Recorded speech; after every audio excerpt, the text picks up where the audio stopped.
నమస్తే, welcome to ఆర్కేఎల్ TV bulletin. ముందుగా headlines చూద్దాం. తెలంగాణ నిరుద్యోగుల కళాకారుల సంఘం ఆధ్వర్యంలో ఖమ్మం జిల్లా వరద బాధితుల కొరకు విరాళాలు. ఉచిత బస్సు ప్రయాణానికి దోచుకొని ఉప్పల్వాయి గ్రామస్తులు, గ్రామానికి బస్సు నడిపించాలని డిమాండ్. గజ్వేల్ నియోజకవర్గం ములుగు మండలం దాసర్లపల్లి దళితుల మీద జరిగిన దాడి దురదృష్టకరం. టీచర్లు కావాలని రోడ్డెక్కిన విద్యార్థులు, మాకు ఉపాధ్యాయులు లేరు, పరీక్షలో ఫెయిల్ అయితే ఎవరిది బాధ్యత? వరద బాధితుల సహాయ కార్యక్రమంలో పాల్గొన్న స్వచ్ఛంద సంస్థలు. తెలంగాణ నిరుద్యోగుల కళాకారుల సంఘం ఆధ్వర్యంలో ఖమ్మం జిల్లా వరద బాధితుల కొరకు విరాళాలు సేకరించారు. ఈ సందర్భంగా తెలంగాణ నిరుద్యోగ కళాకారుల సంఘం కామారెడ్డి జిల్లా అధ్యక్షులు సొంటెం సాయిలు మాట్లాడారు. ఖమ్మం జిల్లాలో వరద బాధితులను ఆదుకోవాలనే ఉద్దేశంతో రాష్ట్ర కమిటీ పిలుపు మేరకు కామారెడ్డి జిల్లా కేంద్రంలో తెలంగాణ నిరుద్యోగ కళాకారుల ఆధ్వర్యంలో వరద బాధితుల కొరకు విరాళాలు ఈ రోజు, రేపు, ఎల్లుండి 3 రోజుల పాటు నిర్వహించడం జరుగుతుందని తెలిపారు. ఖమ్మం వరద బాధితుల కొరకు మీకు తోచిన కాడికి 10 రూపాయలు కావచ్చు, 20 రూపాయలు కావచ్చు, 100, 500 ఎంతైనా సరే ఇవ్వగలరని మా కళాకారుల బృందం ప్రత్యేకంగా కోరడం జరిగింది. మా యొక్క పాట ఆట ద్వారా ఎంతో మందికి మేలు చేయడం జరిగిందని, అదేవిధంగా ఇప్పుడు కూడా కామారెడ్డి పట్టణ ప్రజలు మీకు తోచిన కాడికి విరాళాలు ఇచ్చి ఆదుకోవాలని కోరారు. ఈ కార్యక్రమంలో వడ్ల వెంకన్న, శంకర్ గౌడ్, కిసాన్, శ్రీనివాస్, దేవరాజు, డప్పు స్వామి, శ్రీనివాస్, రాజ్యలింగం కళాకారులు పాల్గొన్నారు.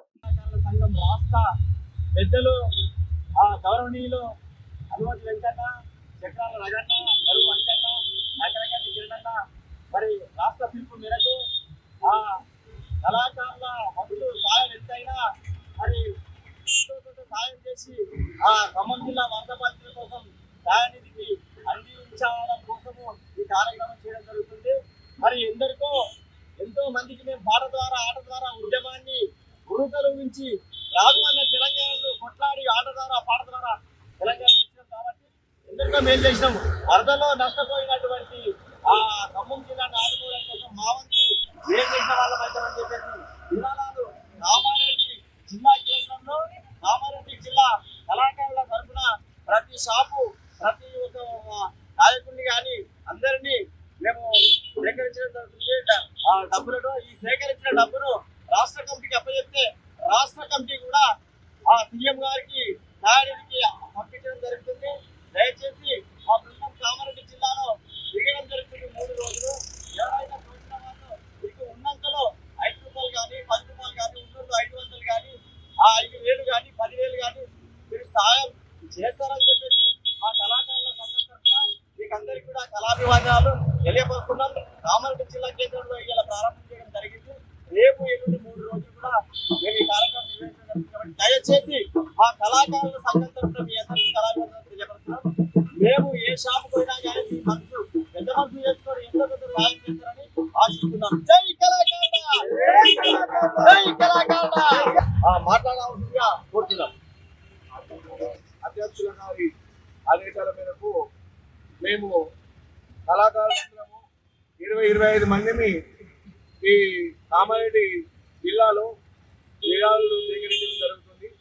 కాబట్టి ఈ ఖమ్మం జిల్లా వరద బాధితులకు మన వంతు సహాయంగా మేము ఎప్పుడైనా కళాకారులుగా ప్రజల కోసం పాటుపడతాం కాబట్టి ఇప్పుడు కూడా ప్రజల కోసం పాటుపడాలి కళాకారులు. మేము ఎంతైనా వాళ్ళు కూడా ఆపదలో ఉన్నారని చెప్పేసి మా మనసు కలించిన, మాకు ఆర్థికంగా లేకపోయినా గత ప్రభుత్వంలో మేము మోసపోయినా మా వంతు సహాయం మేము చేస్తామని చెప్పేసి విరాళాలు స్వీకరించడం జరుగుతుంది. దయచేసి మీరు కూడా ఎవరైనా సరే మాకు అన్ని విధాలా సహకరించి వాళ్ళకు మనం అందరం కలిసి కట్టుగా కూడా మనం వాళ్ళను ఆదుకుందామని తెలియజేస్తూ మేము ఇంతవరకు నా ఉపన్యాసం ముగిస్తున్నాను. అందరికీ జై తెలంగాణ, జై జై తెలంగాణ. ఒకటే విన్నపము, మీతో ఉన్న 10 అయినా 5 అయినా రూపాయి 2 రూపాయలు అయినా ఎవరైనా సరే మన వరద బాధితుల కోసము మన మంచి మనసుతోటి వాళ్ళకు సహకారం చేస్తామని మనం చేస్తూ ముగించుకుంటున్నాం. ఉచిత బస్సు ప్రయాణానికి నోచుకొని ఉప్పల్వాయి గ్రామస్తులు ఉప్పల్వాయి గ్రామానికి బస్సు నడిపించాలని డిమాండ్ చేస్తూ కొత్త బస్టాండ్ ముందు ఉప్పల్వాయి గ్రామస్తులు ధర్నా నిర్వహించారు. ఈ సందర్భంగా ఉప్పల్వాయి గ్రామానికి చెందిన ప్రసన్న దాసరి, పోసవ్వ, పల్లె సుగుణ, కొరాడి లక్ష్మి, ఆస్ప మాట్లాడుతూ కాంగ్రెస్ ప్రభుత్వం వచ్చి వచ్చినప్పటి నుండి మా గ్రామానికి బస్సు రావడం లేదని, అంతకుముందు రోజుకి 4 సార్లు బస్సు వస్తుండేనని, గత 10 నెలలుగా మా గ్రామానికి బస్సు రావడం లేదని గ్రామస్తులు ఆవేదన వ్యక్తం చేశారు. ఆధార్ కార్డు ఉంటే బస్సులో ఉచిత బస్సు ప్రయాణం ఫ్రీ అన్నట్టే కానీ మా గ్రామ మహిళలు ఆధార్ కార్డు ఉన్నా కూడా లేనట్టే ఉందని ఆగ్రహం వ్యక్తం చేశారు. గత 10 నెలలుగా బస్సు లేకపోవడం అనేది చాలా బాధ వేస్తుందని, పండుగలు వచ్చినప్పుడు కూడా చాలా ఇబ్బందులకు గురవుతున్నామని మా ఎల్లారెడ్డి ఎమ్మెల్యే మదన్ రావు, కామారెడ్డి డిపో మేనేజర్ వెంటనే స్పందించి రేపటి నుండి మా గ్రామానికి బస్సు వచ్చే విధంగా చూడాలని కోరారు. ఈ కార్యక్రమంలో గంగాధర్, విక్కీ, రాము, అనసూయ, సాయవ్వ, పద్మ, పుతిలిబి, అన్వర్, షబానా గ్రామస్తులు పెద్ద సంఖ్యలో పాల్గొన్నారు.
అన్ని విధాలుగా మేము మహిళలు నష్టపోతాం.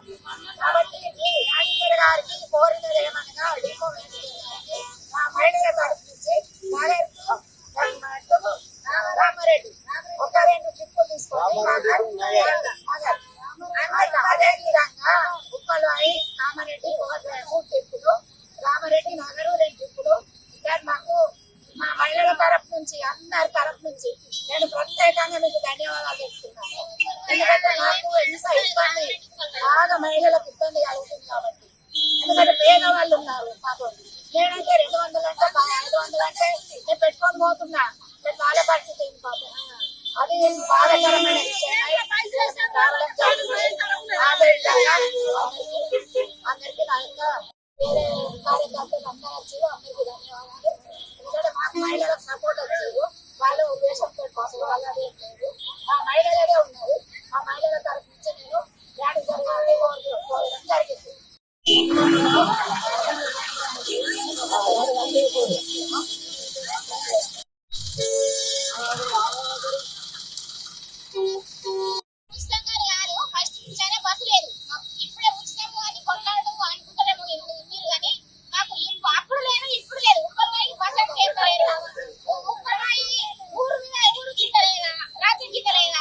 ఎందుకు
ఉపాధ్యాయ గ్రామం నుంచి చాలా మంది విద్యార్థులు అదేవిధంగా మహిళలు ఉపాధి కోసం ఈ జిల్లాలో కిరాణా షాపులలో కానీ లేదంటే బట్టల షాపులలో పనిచేసే వాళ్ళు చాలా మంది ఉన్నారు.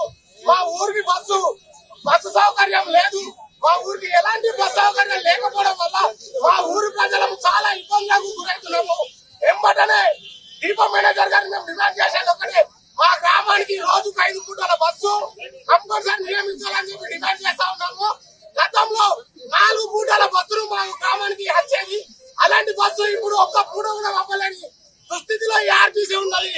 ఈ ప్రభుత్వం ఏదైతే ఉందో తక్షణమే స్పందించి గౌరవ ఎమ్మెల్యే గారు కావచ్చు, గౌరవ ఆర్టీసీ మినిస్టర్ గారు కావచ్చు, గౌరవ ముఖ్యమంత్రి గారు కావచ్చు, స్పందించి మా ఊరికి బస్సులు ఏర్పాటు చేయాలని చెప్పి కోరుతున్నాము. పిల్లలకు చాలా ఇబ్బందులు గురవుతున్నారు. ఎగ్జామ్ల టైంలలో పిల్లలను మేము పేరెంట్స్ దించే పరిస్థితి ఏర్పడింది తప్ప ఆర్టీసీ నుంచి మాకు ఎలాంటి ఉపయోగం లేదు. కాబట్టి మాకు మేము డిమాండ్ చేసేది ఒకటే, మా గ్రామానికి పొద్దున 2 పూటలు, సాయంత్రం 2 పూటలు, మధ్యాహ్నం 1 పూట కంపల్సరీ బస్సు ఏర్పాటు చేయాలి. బస్సు ఏర్పాటు చేయని ఎంతో ఎడల కలెక్టర్ కార్యాలయమే కాదు ఎమ్మెల్యేల కార్యాలయం కూడా ముట్టడిస్తాం. దానికి మేము ఏదానికైనా సిద్ధమని చెప్పి ఈ సందర్భంగా డిమాండ్ చేస్తున్నాం. గజ్వేల్ నియోజకవర్గం ములుగు మండలం దాసర్లపల్లి దళితుల మీద జరిగిన దాడి దురదృష్టకరమని Congress party SC department chairman Ramakrishna ఆవేదన వ్యక్తం చేశారు. ఈ సందర్భంగా రామకృష్ణ మాట్లాడుతూ, దళితుల ఏర్పాటు చేసుకున్న వినాయకుడి మండపాన్ని తగలబెట్టి మీరు మాతో సమానంగా దేవుణ్ణి పెట్టుకోకూడదని బెదిరించిన సంఘటన గత 3 రోజుల క్రితం వార్తాపత్రికలో రావడం జరిగింది. గ్రామంలో ఉన్న ప్రశాంత వాతావరణాన్ని చెడగొట్టుకోకుండా అందరూ కలిసిమెలిసి ఉండాలని సూచించారు. కాంగ్రెస్ పార్టీ అధిష్టాన ముఖ్యమంత్రి రేవంత్ రెడ్డి దళితులకు ఏమి పని జరిగినా ఎవరు ఇబ్బంది చేసిన వారిని వదిలిపెట్టబోరన్నారు. సంఘటన మీద పూర్తి నివేదికను రూపొందించి SC corporation chairman Nagari Preetham Congress party అధిష్టానానికి నివేదిక ఇస్తామని చెప్పారు. వినాయకుణ్ణి పెట్టి కొలుస్తా ఉన్నారు. కానీ ఇక్కడ ఉన్న కొంతమంది దుండగులు ఇంత తక్కువ కులమైన మీరు ఒక గుడి కట్టుకొని ఒక వినాయకుడిని పూజిస్తారని ఒక చిన్న కక్షతోటి ఆయనను మంట కలిపే ప్రయత్నం చేసి కాలబెట్టడం జరిగింది.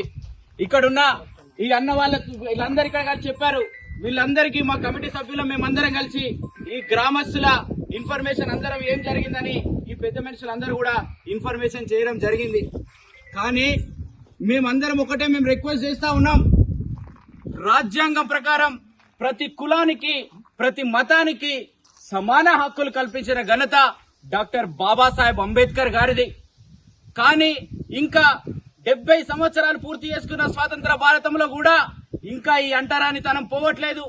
అందరు సరి సమానంగా బతకాల్సిన రోజులు ఇవి.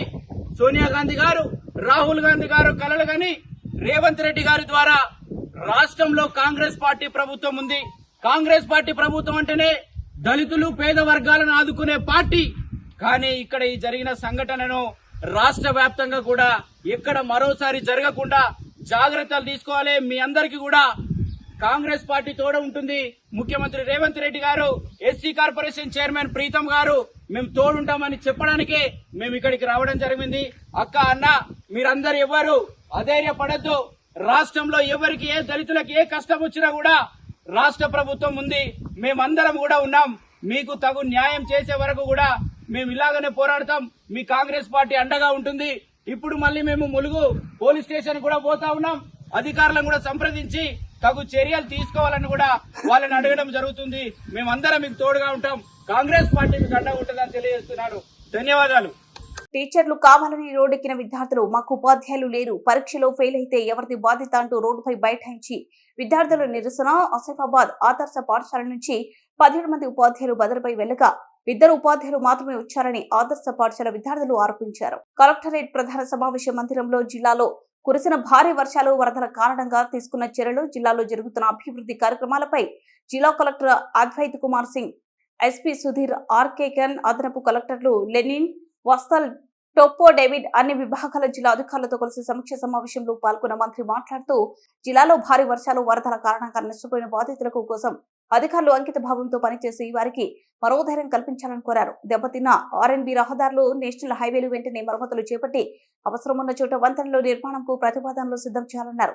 ఇరిగేషన్ జిల్లాలో చెరువులు నష్టం జరిగినవి, కొన్ని చెరువులు మరమ్మతులు చేశారని, మిగిలిన చెరువుల పనులు వెంటనే పూర్తి చేయాలన్నారు. తిండి లేక ఆగమయ్యే వాళ్ళకు, గుడిసెలు కూలి వరదలలో మునిగినటువంటి వాళ్ళకు మనం ఇచ్చే సహాయం చేరకుంటే అది పెద్ద మరి ఆర్థిక నష్టం చేసినటువంటి వాళ్ళం మిగతా వాళ్ళం. అదే కాకుండా మేము ఇంత నిండా మునిగినా కూడా మమ్మల్ని పట్టించుకోలేనటువంటి అపవాదు కూడా మీ మీద ఫస్ట్ వస్తుంది. అక్కడ ఆఫీసర్గా ఉండే మీ మీద ఫస్ట్ వస్తుంది. కాబట్టి ఇంకా మనకి ఉన్న టైం ఉన్న అమౌంట్ కరెక్ట్గా రీచ్ అయ్యే విధంగా చేసుకోవాలి. అదేవిధంగా మళ్ళీ ఎండలు స్టార్ట్ అయింది. నిన్న మొన్నటి దాకా వర్షాలు, ఇప్పుడు మళ్ళీ ఎండలు. అగ్రికల్చర్ సంబంధం చూస్తే ఎక్కడ చూసినా నిన్నంతా వాటర్ ఉన్నాయి, ఈ రోజు నుంచి ఫుల్ ఎండ కొడుతుంది. కాబట్టి ఖచ్చితంగా మనకు పవర్ అనేది, ఎలక్ట్రిసిటీ అనేది చాలా అవసరము. దాన్ని కూడా తొందరగా స్పీడ్గా నేను కూడా రుణాల్స్ గారికి చెప్తా, అదేవిధంగా వరుణ్ రెడ్డి గారికి చెప్తా. ఇంకా మీకు ఏదైనా అవసరం ఉంటే స్పీడ్గా ఇచ్చే శాఖ వారి దగ్గర ఉంది కాబట్టి వారితో కూడా మనకి ఏం అవసరం ఉన్నాయో అవన్నీ కూడా తీసుకొచ్చుకునే విధంగా కృషి చేయాలని. మరి మీరు స్పీడ్గా ఉండాలి. నెలల తరబడి సమస్యలనే ఉంటే మీకు రోజు ఆ టెన్షన్ అనేది వెంటాడుతుంటుంది.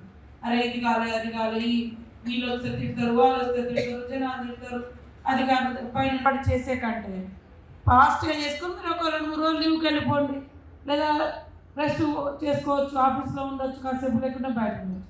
ఆ పని అక్కడే అట్లనే పెడితే మీరు కూడా మీ మనశ్శాంతి కూడా మీకు కూడా ఉండదు. కాబట్టి తప్పకుండా స్పీడప్ చేయండి. ఇప్పటి వరకు అన్నీ కూడా ఇంకా స్పీడప్ చేసుకొని మరి మీరు వరద బాధితులను ఏ రకంగా ఆదుకోవడంలో చొరవ చూపిన గ్రామాల అభివృద్ధితోనే రాష్ట్ర ప్రగతి సాధ్యమని రాష్ట్ర పంచాయతీరాజ్ గ్రామీణాభివృద్ధి శిశు సంక్షేమ శాఖ మంత్రి సీతక్క అన్నారు. మహబూబాబాద్ జిల్లా గంగార మండలంలో ఎంపీ కోరిక బలరాం నాయక్ తో కలిసి మండల పరిధిలోని పలు అభివృద్ధి పనులను మంత్రి ప్రారంభించారు. ఈ సందర్భంగా మంత్రి సీతక్క మాట్లాడుతూ రాష్ట్రంలో ఎన్నికల సమయంలో ఇచ్చిన హామీల మేరకు నియోజకవర్గ అభివృద్ధి కార్యక్రమాలను దాదాపుగా మండలంలో 40 కోట్ల వ్యయంతో మంజూరైనట్టు తెలిపారు. గంగార మండల కేంద్రం నుంచి కామార వరకు 20 కోట్లతో డబుల్ రోడ్డు, కోమట్లగూడెం పెద్ద రోడ్డుపై నూతన బ్రిడ్జి నిర్మాణానికి 3.5 కోట్ల, మర్రిగూడెం పెద్దవారుపై బ్రిడ్జి నిర్మాణానికి 3.60 కోట్లు, దొరవారి వెంపల్లి తార్ రోడ్డు రెన్యువల్కు 1,50 లక్షలు, వెంకమ్మ గుంపు తార్ రోడ్డు రెన్యువల్కు 80 లక్షలు, బర్ల గుంపు తారు రోడ్డు రెన్యువల్ 80 లక్షలు, కొడిసలమిట్ట గ్రామం నుండి పందిపంపుల గ్రామం వరకు తార్ రోడ్డు నిర్మాణానికి 5,20 లక్షలు, మామిడిగూడెం నుండి మిర్యాలపేట గ్రామానికి 1,50 లక్షలు తార్ రోడ్డు రెన్యువల్కు నిధులు కేటాయించామని, త్వరలోనే ఈ పనులు పూర్తి చేస్తామని తెలిపారు. నుంచి ఇల్లెందుకు అంతకుముందు కూడా మన పెద్దలు గౌరవనీయులు కేంద్ర మంత్రిగా ఉన్నప్పుడే బలరామన్న ఇల్లెందు నుంచి మన గంగారం వరకు డబల్ రోడ్ చేయడం జరిగింది.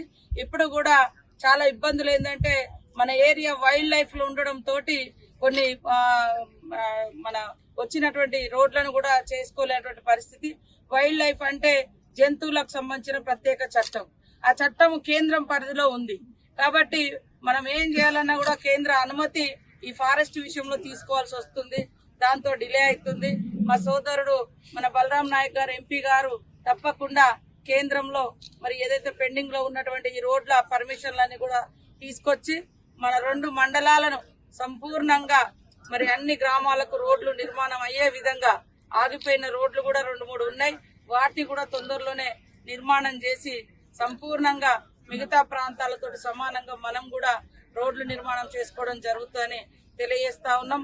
అదే మహబూబాబాద్ జిల్లాలో హాస్టల్ విద్యార్థిని పట్ల అసభ్యంగా ప్రవర్తించిన వార్డెన్ కు స్టూడెంట్ తల్లిదండ్రులు, బంధువులు నేడు దేహశుద్ధి చేశారు.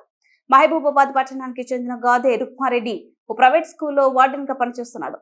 ఈ క్రమంలో ఓ విద్యార్థిని పట్ల అసభ్యంగా ప్రవర్తించాడు. ఆ విద్యార్థిని ఈ విషయాన్ని తల్లిదండ్రులకు చెప్పడంతో వారు హాస్టల్ కు వచ్చి వార్డెన్ పై దాడి చేశారు. స్కూల్ ఆవరణలో వార్డెన్ ను కొట్టడంతో పిల్లలు భయాందోళనకు గురయ్యారు.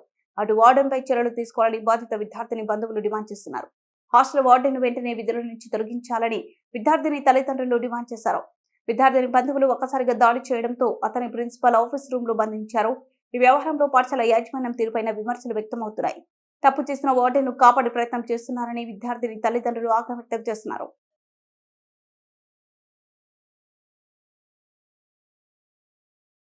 ట్యాంక్ బండ్ పై గణేష్ నిమజ్జనం సంపూర్ణం.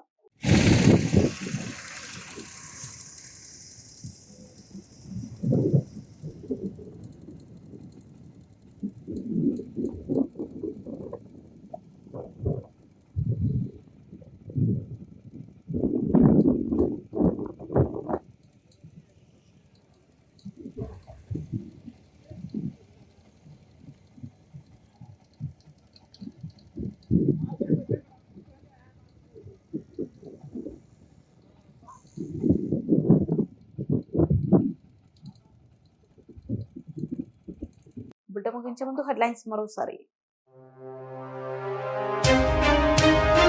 తెలంగాణ నిరుద్యోగుల కళాకారుల సంఘం ఆధ్వర్యంలో ఖమ్మం జిల్లా వరద బాధితుల కొరకు విరాళాలు.